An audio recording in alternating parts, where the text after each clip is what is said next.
Welcome to our first annual Tea with Medici. Today we'll be interviewing 3 genuinely good people from different social groups. Our first guest is at the top of the food chain, representing the urban upper class, Neil. Well, thank you for the warm welcome. It's an honor to be here. How does it feel, to be a part of the upper class? Well, what can I say? It feels good to have all the power. Interesting. But if I may ask, how did you gain all that power and wealth? Well, I was blessed with wealthy parents, and much of my power was inherited. But you do know I control the political and economic affairs of my town. Interesting. So, to spice things up a bit, I hear the middle class portrays you as idle. Your response? Oh, those middle-class-men, always jealous of us. I'll have you know I'm not idle. Last week, the life. Grape me. Haha! Well, I'm sorry to say, Neil, but that's all the time we have for you today.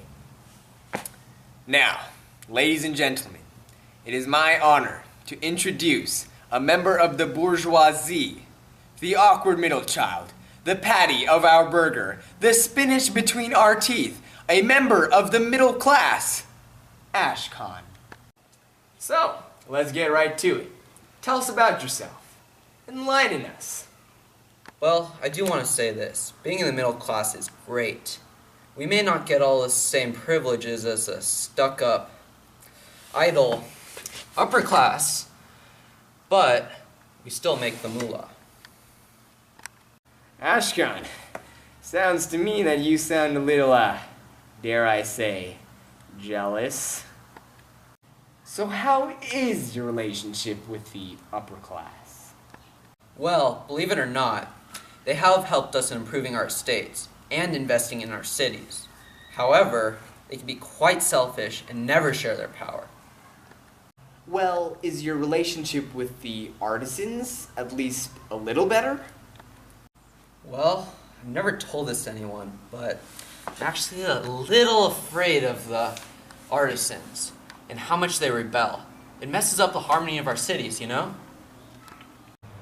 Okay, thank you for your time, Ashkan. Now, for a brief commercial break, sponsored by your artisans. That concludes chapter 15.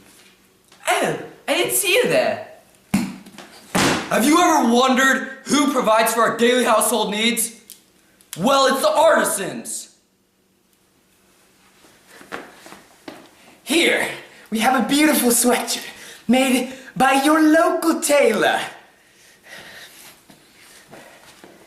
And here is a beautiful chair to cushion your buttocks made by the carpenter. And here we have bread made by the grocer. And here we have meat made by the butcher. Now, for the one who brings us our food, our furniture, our clothing, our everyday needs, Andrew from the artisans. Thanks for having me. I always wanted to become a master, but like all other artisans, I had to become an apprentice first. Then I became a journeyman. Yada yada yada. Here I am today, trying to become a master and have an apprentice of my own. So Andrew, I've been asking this question a lot today, but what is it like to be an artisan? Well, there are many artisans.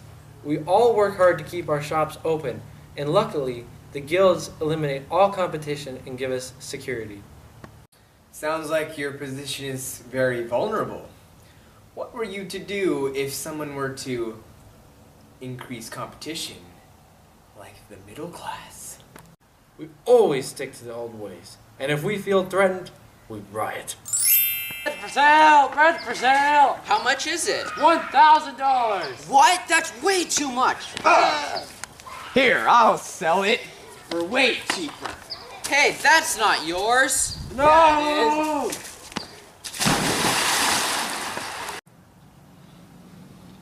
Nope, I remember those, right?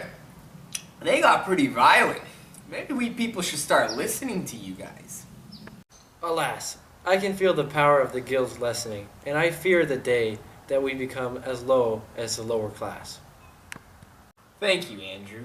Your insight has been more than appreciated.